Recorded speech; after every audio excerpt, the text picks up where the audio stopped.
ئێستاش داوا لە خاتوو ڤینۆسفایر ئەکەین بفەرمێت لێرە با شیعرە ناوازەکانی کە بە هەردوو زمانی کوردی و عەرەبی پێشکەشمانی ئەکات با بفەرمێت. داوا لە ئێوەی بەڵەزی شەکەین موبایلەکان بخەنە سەر بێدەنگی چاوتان ماچەکەین بۆ ئەوەی کۆڕێکی بە پێز بەڕێوە بچێت. سوپاستان ئەکەین. ئێوارەتان باش، ئەم کاتتان باش، هەموو کاتێکتان باش، خەڵکی کەرکووکی سەربەرز. من بەڕاستی ئەمڕۆ هەستم وەسف ناکرێ بۆ یەکەم جارە لە شاری کەرکووکی جوانی، کەرکووکی ڕەنگاوڕەنگ، کەرکووکی کوردایەتی، کەرکووکی بابە گۆڕگۆڕ بە ئێوەی جوان و بەڕێز و خۆشەویست ئەگەم. هیوادارم چێژ لەم دانیشتنە و لەم کۆڕە ببینن. زۆر خۆشحاڵم، هەستی شەکەم پێشەکی سوپاسی بەڕێزان لە ساڵۆنی شەقامی جمهوری، سوپاسی یەکێتی ژنانی لقی کەرکووک بکەم کە بە هەماهەنگی ئەم کۆڕەیان بۆ من ڕێک خستووە، سەری ڕێزیان بۆ دائەنەوێنم. زۆر زۆر سوپاسیانەکەم. زۆر سوپاس بۆ کاک محەممەد تاهر بۆ ئەو پێشەکێ جوانە، بۆ ئەوەی کە ئەرکی کێشا هەموو ئەمەی ڕێکخست و بۆ هەروەها بەڕێوەبردنی کۆڕەکەشی گرتە ئەستۆ. ئەنجا من کۆمەڵە شێعرم ئامادە کردووە بە زمانی کوردی و بە زمانی عەرەبی. شێعرێک بە کوردی خوێنمەوە و دواتر شێعرێک بە کوردی، بە کوردی خوێنمەوە و دواتر بە عەرەبی.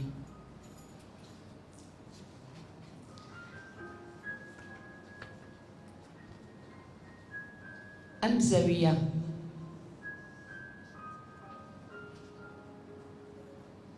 بەر لەوەی لە حەسارەی خەم و بەر لەوەی لە حەسارەی خەم و شەڕ و مردن چاوی هەڵبێنێ، ئەم زەویە لە هێلکەدانی پەپولەیەکدا دەژیا کە هاتە دونیاوە یاری بە پەلکە زێڕی نەدەکرد و ئاوی لە ڕۆحی مریەم دەخواردەوە و چاوچاوێنی لەگەڵ ئارتیمیسی پاکیزەیی دەکرد. بەر لەوەی پێی لە هەورە تریشقەی زەبر و زەنگ هەڵنووتێ، لەسەر زەوی ژیان ڕەنگی گوڵێکی عاشقی پۆشی بوو، بەیانیان عەتری گیای لەژێر چەنەی ئەدا، ئێواران چاوی بەڕەشی ئاسمان دەڕشت، کراسێکی بەرجریوەی چۆلەکەدا دوورا و کەوایەک لە تریفەی مانگە شەو دەپۆشی و دەسماڵێکی کەسکی لە ڕەنگی چیمەن دەتا بەشانیا. ئەو دەم لەسەر ئەم زەویە ژیان پێکەنینی بە مردن دەهات و بەبەر چاویەوە لە کانیاوەکانەوە هەڵدەقڵا، لەگەڵ چریوەی چۆلەکە دەخزایە سنگی ژنان و کچانەوە، لەگەڵ کەوتنی ڕووناکی سەر لە بەیانیان دەرگای لە بینینی پیاوەکان دەکردەوە. ئەو دەم لە ناو ئاگردا یاری بەدەست و پلی خۆر دەکرد، لە دەفتەری شاعیرەکانەوە سەری دەردەهێنا، لەسەر ڕیتمی باران سەمای دەکرد، شەوان کە چیرۆکی عاشقەکانی دەخوێندەوە بە ئاسوودەیی و دڵخۆشی ئاوس دەبوو. بەبیرم دێ ژیان لەسەر ئەم زەویە لە بوخچەیەکی پڕ لە پێکەنین دەچوو، کۆڵانەکان بە قاقا تەمەنیان لەژێر پێی قارەمانەکانی زەویدا بەسەر دەبرد. لە بیرمە ئەم زەویە تابلۆی ژیان پڕی بوو لەو شەقامانەی عاشقی پیاسەی دڵدارەکان بوون، ئەو کاتەی گوێسوانەکان ئەیامێک فانۆسی پڕ لە نور و محیبەتیان پیا هەڵواسرا بوو، کوچە و کۆڵانەکان پڕ لە قسەی شیرین و ورتەورتی پەمبە بوون.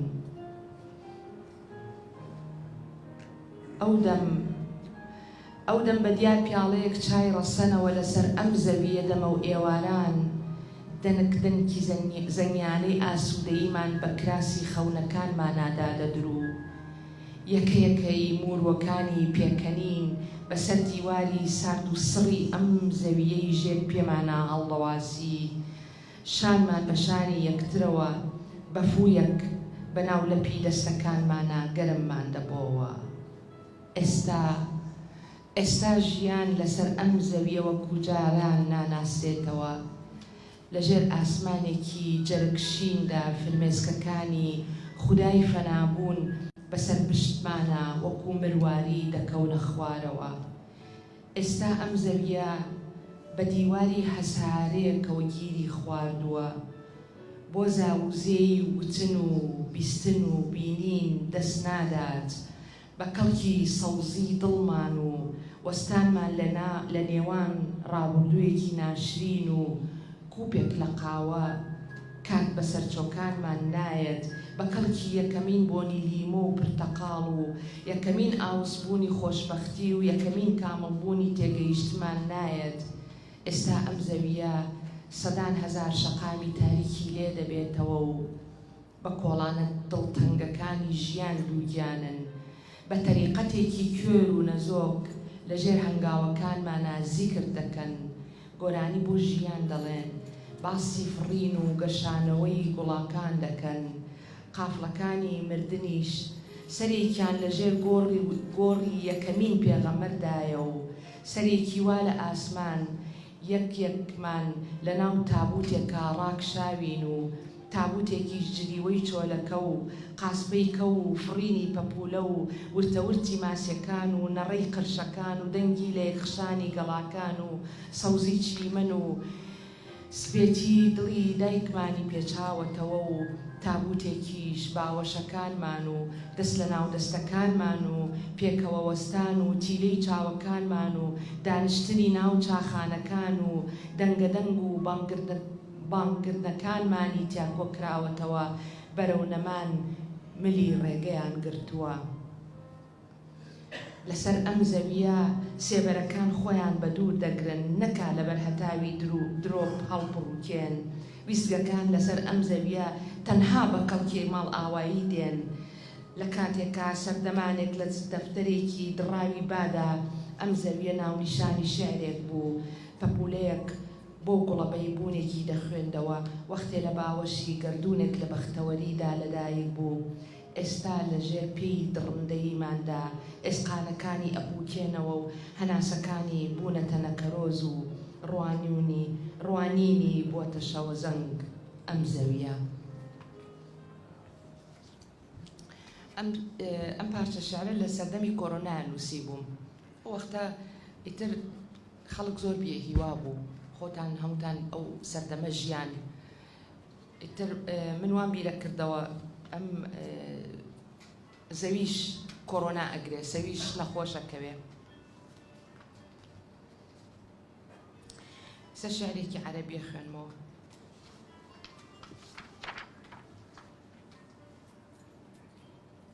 في منتصف الذاكرة بينما كانت أمي تسجد من الركعة الأولى بدأت الأوراق الخضراء على حافة فستانها البنفسجي تصفر ثم تتساقط. رفعت رأسها إلى السماء وهي تتوسل، لم تنتبه أبدا، كان فستانها غارقا في السواد. صدفة نسيتني في منتصف الذاكرة، تركتني ورائي تخونني اللغة، أكاد أبلغ الغروب والتأويل يصيبني بالملل، تفسير كل هذا السخط يصيبني بالغثيان.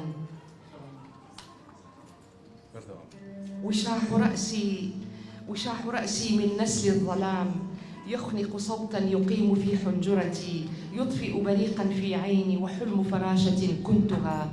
سأخلع الوشاح لينمو عقلي وأطير باتجاه الأفق وأعود ثورة كنتها.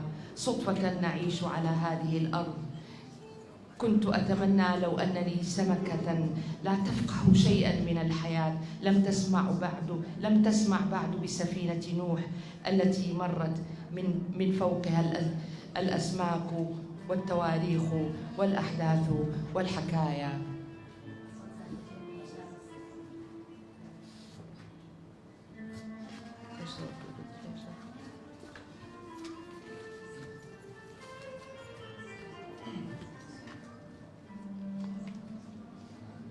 پێکەنین لە پەنجەرەیەکەوە ئەتبینم پێکەنینت کردۆتە بەرت، دڵم وەکو شۆستەیەکی لاڕێ بەبەریا ئەڕۆی، لەسەر شەقامێک ئەتبینمەوە قوڵایی دەریات پۆشیوە و بە پیر زەردی گەڵای دارەوە ئەچیت، لە دڵما لەژێر ساویلکەی باران و پیری هەتاوە تاریکی ویسگەکانی چاوەڕوانی بە دیاری ئەبەخشیتە عومرم، بە سەخاوەتی باران بە پشت بیناییما تێ ئەپەڕیت، وەختێ من عومرێک لە ڕۆشنایی بە ڕەنگی ئاوابوون بەسەر ئەبەم، بەحاڵ پێ ئەکەنم، بەحاڵ گریانم دێ لەم شارەیە لە سووتانە لەرزم لێ دێ، ئێوارەی تەمەندا دێ شوێن نییە بەسەرهاتی ژنێتیمی تیا هەڵگرم، چیدی توانام نییە بەرگەی هاتن و ڕۆشتنت بگرم، بمبورە چیدی بیرت ناکەم، ئیتر نازانم لە خۆر خۆش بم کە ئاوا ئەبێ، بیرم ناکەوێتەوە ناوت بەرم، بیرم نابێت لە دەنگت ڕاچڵەکەم، نامەوێت لە سێبەر تا بژیم، هەموو وەسێتەکانت ئەسووتێنم، هەموو یاساکانت بەتاڵ ئەکەمەوە، هەموو پەیمانەکانت وردوخاش ئەکەم، بە دەرگای حەوشەکەم لە جێپێت بیسمیل ئەکەم، ئیتر لە خۆم خۆش نابم، ئیتر لە خۆشم خۆش نابم ئەگەر عاشقت ببمەوە، ئەگەر بە هەڵە بۆت پێ بکەنم، شکستەکانم کۆ ئەکەمەوە و لە دەفتەرێکا ئەیان نووسمەوە و ناویان ئەنێم پێکەنین.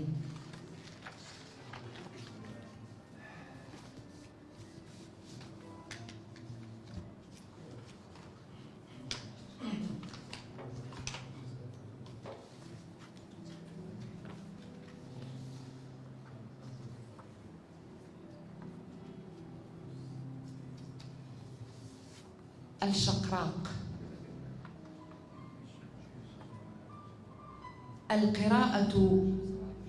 القراءة محض تيه في الآخر، والكتابة انزلاق ممل إلى الآخر، وما بينهما اكتشاف عسير للعالم. كالشقراق أتنكر لظلي وأطير عاليا، أتخلى عن انتمائي إلى التراب، أتنكر لزرقة السماء وأنسى أسماء الطيور، فما بين السماء والتراب بشر لا يشبهون البشر، وقدر يدس رائحته حتى في قصائدي. أكنس الغرفة بصوتي، أزيل الغبار من على الكتب وأعود أطير بدون انتماء ولا جذور. بمحض إرادتي أهديك صلواتي ودعواتي، وحتى الأيام القليلة التي صمت فيها لأعطني سببا مقنعا لأؤمن أن ما أقف عليه هو وطن وليس مقبرة.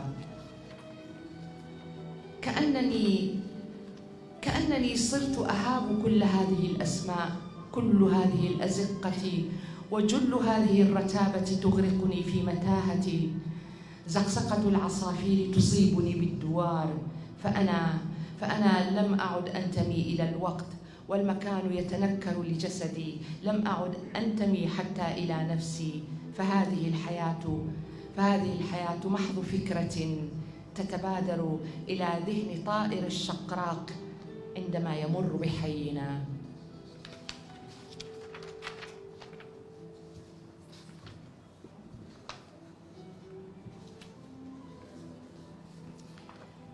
كاميرا. أمشي على خوي لا أصلاب عربي نوسيوما خوم ترجمة كرب أخوم بكرديو جاري كيكش برازي كيكش بوي ترجمة كردوم. كاميرا کات ڕەش و سپیە وەکو فیلمێکی کۆن بەسەر بێدەنگیدا هەنگاو دەنێم لەناو بێشوێنیدا خۆمێڵەکەم ژیان هەڵدەگێڕمەوە و دەموچاوم ڕێگە خەمەوە و تەمەندە درومەوە و ئێوارەکان ڕێگە خەمەوە و سەر لە نوێ دەچمەوە ناو خەونەکە و حکایەتەکە تەواو ئەەکەم. بەرامبەر بە دیمەنێک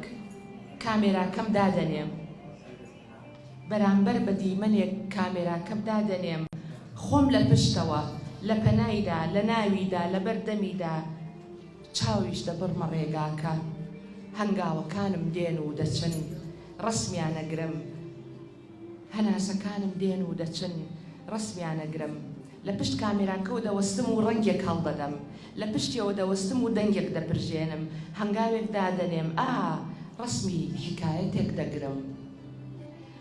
سێبەرێک واقی وڕماوە لێم نابێتەوە دەڵێ سێبەری تۆم دوامەکەوێ و لە پڕ دیار نامێنێ بۆی دەگەڕێم بە کامێراکەم ڕسمێکی بگرم لە چوارچێوەی بنێم بیشارمەوە دەچمەوە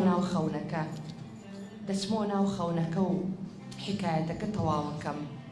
دەبم بە ئۆلیڤیر و لە پەنا دیوارێکی ڕووخاوە لە ناو تابلۆیەکی پیکاسۆیە ڕسمی خۆمەگرم دێمە دەرەوە دەمە مۆنالیزا بەدەم گریانەوە پێدەکەنم دەرگای حکایەتەکە دەکەمەوە و دەچمەوە ناوی و تەواوی دەکەم.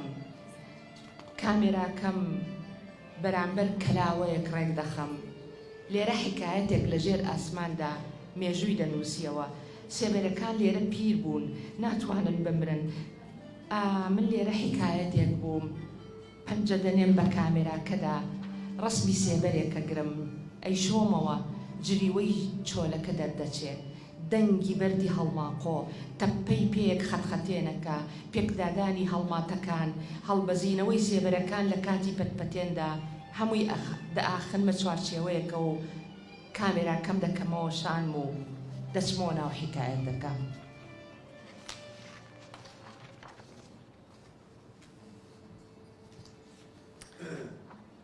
الذي كنته أولاً بزاوية 180 درجة أفتح الشباك لأحظى بالقليل من الدهشة أستعير ضحك فراشة وجناحي سنون فيعلو في الفضاء ذلك الطائر الذي كنته. أمرر أصابعي على سياج حديقة المكسور تدخل القطط تتجول الضفادع من صدري تخرج الأسماك تبحث عن بهجة كنتها لترميها في البئر فيروي عطش الصخور. صوت المطر ينخر رأسي يذكرني بغيمة كنتها. مزاج الضفدعة العجوز هذا المساء لا يعجبني تذكرني بعاصفة كنتها كانت تهب عندما كنت أهرب رأسي سرا وأمزق صمت الفراشة وهي تزف جناحيها للسقوط.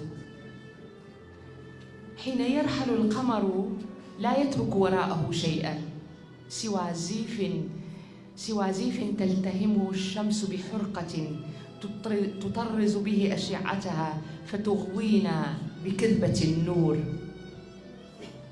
كل هم الآن رتق هذه اللقاءات. ليت السماء والأرض ظلتا ملتصقتين.